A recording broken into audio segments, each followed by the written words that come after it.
Creating Yosemite National Park. During the 1840s, the California Gold Rush brought thousands of people into the Sierra Nevada. These mountains surround the Yosemite Valley. The valley was home to a tribe of American Indians known as the Awaniches. The settlers and the Awaniches fought to control the land. In 1851, United States Army soldiers pushed the Awaniches out of the valley. They were sent to a reservation. The soldiers told other people about the valley. There were trees called giant sequoias. This kind of tree is one of the largest living things on Earth. There were also beautiful streams and meadows filled with flowers. By 1855, many people were coming to visit it. It wasn't long before people started to live there. Some people thought the valley should not be a place for people to live. I.W. Raymond and Frederick Law Olmsted wanted to help protect it. Olmsted divided parks and gardens. Raymond was a conservationist. He worked to save wilderness land. Together, Olmsted and Raymond wrote a bill. They introduced the bill in the United States Congress. The bill would protect Yosemite Valley and the Mariposa Grove of big trees, a grove of giant sequoias. Congress passed the bill. President Abraham Lincoln signed it on June 30th, 1864, making it a law. It made the land a public trust. That meant it belonged to all the people of the United States. The law gave the land to the state of California. The state would be responsible for protecting the land so that it could always be enjoyed. The Yosemite Valley became the first piece of land to be set aside by the United States government because of its natural beauty. Yosemite Valley and the Mariposa Grove of big trees were protected, but there was danger that the area around the valley would be destroyed. People could still build hotels and restaurants there. That upset John Muir.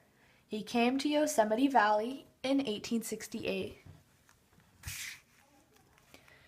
Galen Clark lived in the Yosemite Valley for more than 50 years, from 1856 to 1910. After the valley was protected by law, Clark was hired to take care of it.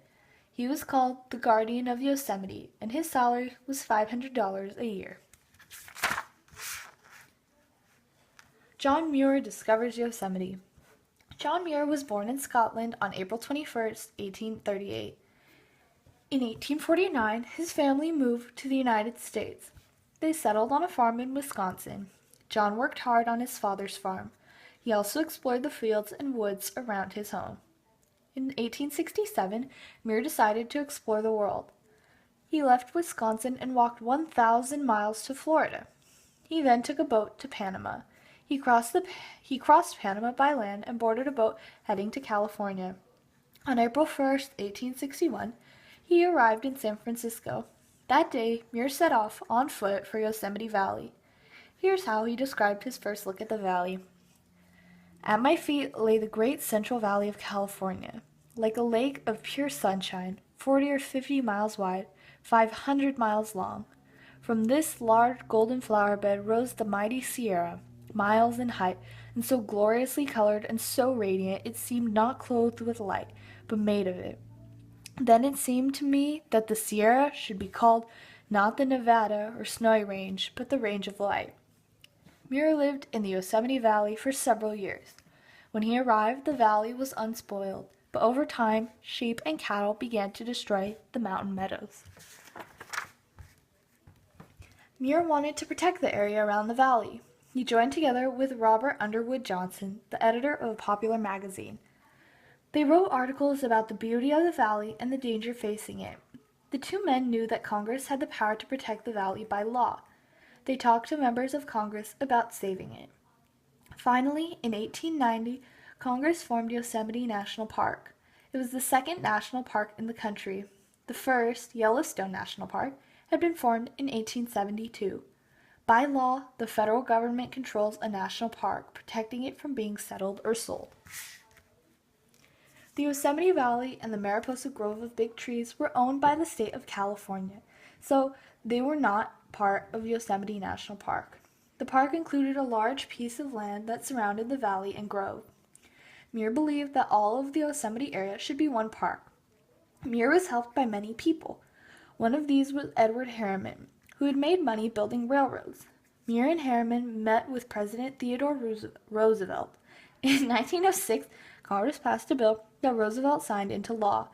This new law made the valley, the grove, and the land around them a single national park.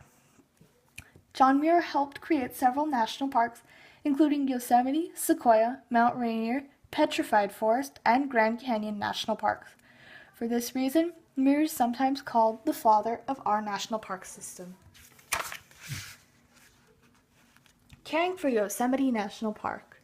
Yosemite National Park had been formed, but there was no group to manage and take care of the park. So the United States Army took care of the park for almost 20 years.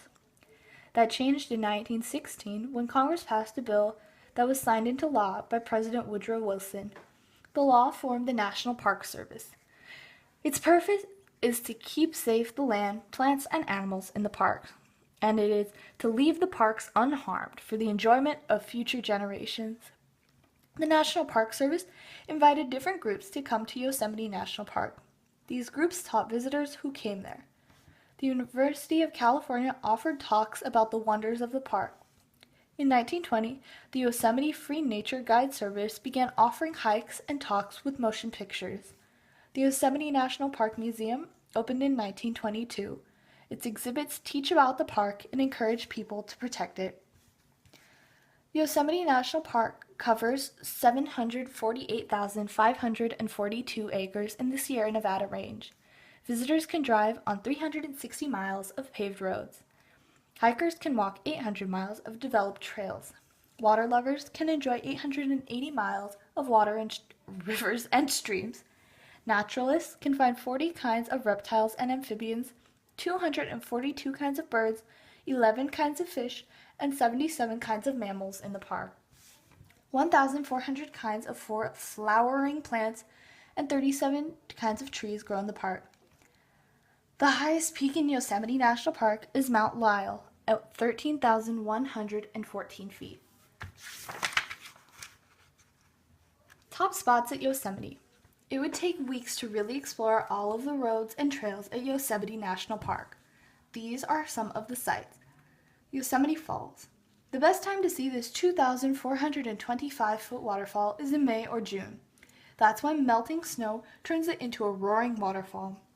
Yosemite Falls is the world's 5th tallest waterfall. It is really 3 different falls: Yosemite, Lower Yosemite, and Upper Yosemite. Half Dome. Geologists think that a glacier moving slowly through Yosemite Valley may have carved away stone under the dome. Without support, one half of the rock face fell away, leaving just a steep cliff. Many people climb 4,000 feet to the top of Half Dome. Others just enjoy the view. El Capitan. This is the largest single piece of granite in the world. It is 3,000 feet high and is a favorite climbing spot for experienced rock climbers. Glacier Point. From Glacier Point, you can see views of Half Dome, 3 waterfalls, and the park's high meadows. Tunnel View. This spot offers a great view of Bridal Veil Falls and El Capitan raising from the valley. Half Dome can be seen in the background. Mariposa Grove of Big Trees. Just outside the Yosemite Valley is an area of giant redwoods. Some are thousands of years old. One tree, the Wawona Tunnel Tree, had a tunnel cut through it in 1881. Horse-drawn wagons and later automobiles would drive through. The tree became popular with tourists. In 1969, it fell over.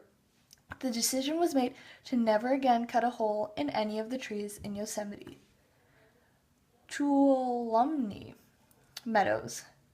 This beautiful meadow is surrounded by granite rocks, faces, and cliffs. It is home to many kinds of plants, birds, and mammals. Yosemite Milestones. 1833.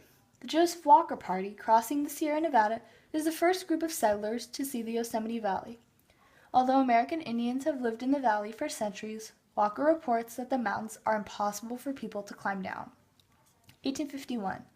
After the gold rush, American Indians and settlers fight over ownership of the valley. The Mariposa Battalion drives American Indians out of the valley and onto a reservation. 1855. James Mason Hutchings begins creating a tourist trade in the valley. He completes his first hotel in 1856. 1864. President Abraham Lincoln signs a bill that gives parts of the Yosemite Valley to the state of California to preserve as a wilderness. 1868. John Muir arrives in the Yosemite Valley. His work and writings help persuade the government to make the Yosemite area a national park. 1872. Yellowstone National Park becomes the nation's first national park. 1890. President Benjamin Harrison signs a bill that makes Yosemite National Park the nation's second national park. 1916. The National Park Service is created by President Woodrow Wilson to take care of the national parks and to teach park visitors about nature. 1984. About 93% of Yosemite National Park is set aside to remain as wilderness. It becomes a World Heritage Site. Yellowstone National Park today. The story of Yosemite National Park shows how people work together to protect areas because of their natural beauty. People persuaded members of Congress and the President of the United States to pass laws to make this happen. About 3 million people visit Yosemite National Park every year. With so many people hiking, driving, climbing, and exploring, the park is in danger of being loved too much. The National Park Service is hard at work on projects to protect and conserve the park. Changes to reduce traffic and pollution will help keep Yosemite National Park wild and beautiful.